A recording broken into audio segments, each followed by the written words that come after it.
Hey guys, it's John Paul Canzero from theelitetrainer.com. I'm going to show you how to design a two-person routine for body composition.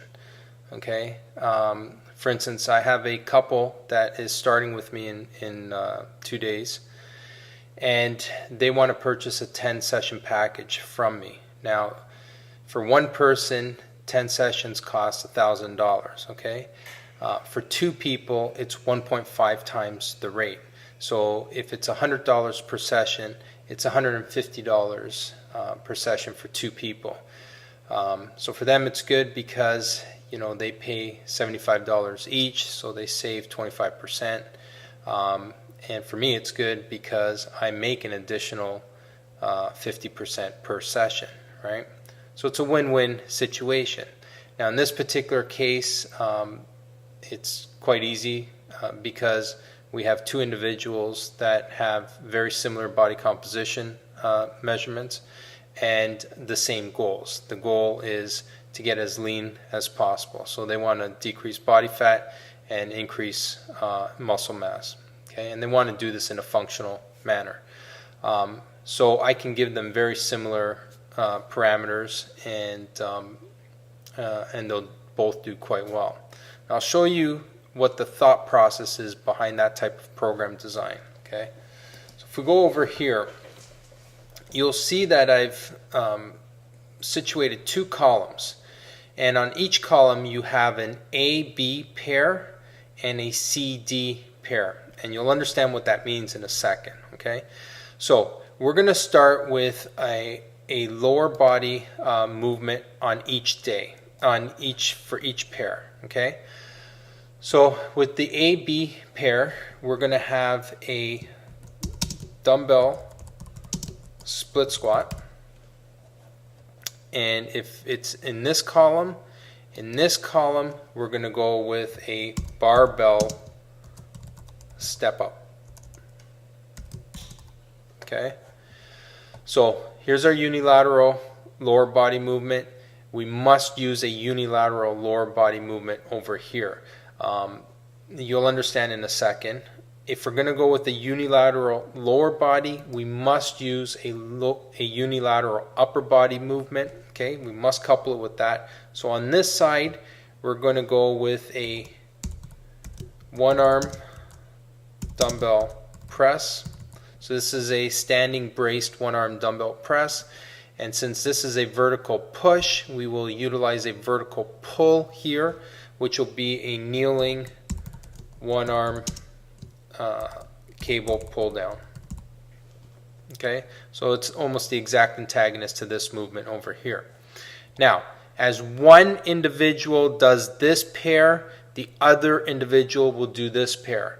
Once they complete their sets, then they'll switch. That's why we have two columns, and that's why I have it A-B pair, because this may be the A pair for individual, let's say for Joe, and this will be the A pair for Jane, and then once they finish their A pair, this will become the B pair for Joe, and this will become the B pair for Jane. Okay, now for C and D, if we have a vertical push-pull at the beginning, we will use a horizontal push-pull towards the end. So here we will have a flat dumbbell press in this column, and in this column we will have a seated cable roll. But we could just as easily use a Swiss ball push-up, for instance, here, and a bent over easy bar row here. Okay, there are several options that we have, and so here we want to use a core movement, one that's more for the posterior chain. So I will insert a barbell Romanian deadlift on this side, and in this column there are many options available to us. I will use an unsupported pelvic tilt, but you can easily use a supine knee-in, or you can use a two-leg lowering exercise. There are various exercises that you can insert. A reverse crunch is another option, for instance. But the reason why I like the unsupported pelvic tilt is because now I can accommodate two different strengths. So although their measurements may be similar, and although they may have the same goals and objectives, their strengths may not be similar. And that will obviously dictate the loads that they use. But in this particular exercise, it will dictate the lever arm length. So for instance, Jane may use a 45-degree knee angle, whereas Joe may use a 135-degree knee angle, a longer lever arm, because he may be stronger, for instance. Okay, so everything is nicely balanced. So obviously if this is the C pair for Joe, this will be the C pair for Jane, and then this becomes the D pair for Joe, and this becomes a D pair for Jane. So they simply switch after they finish their sets.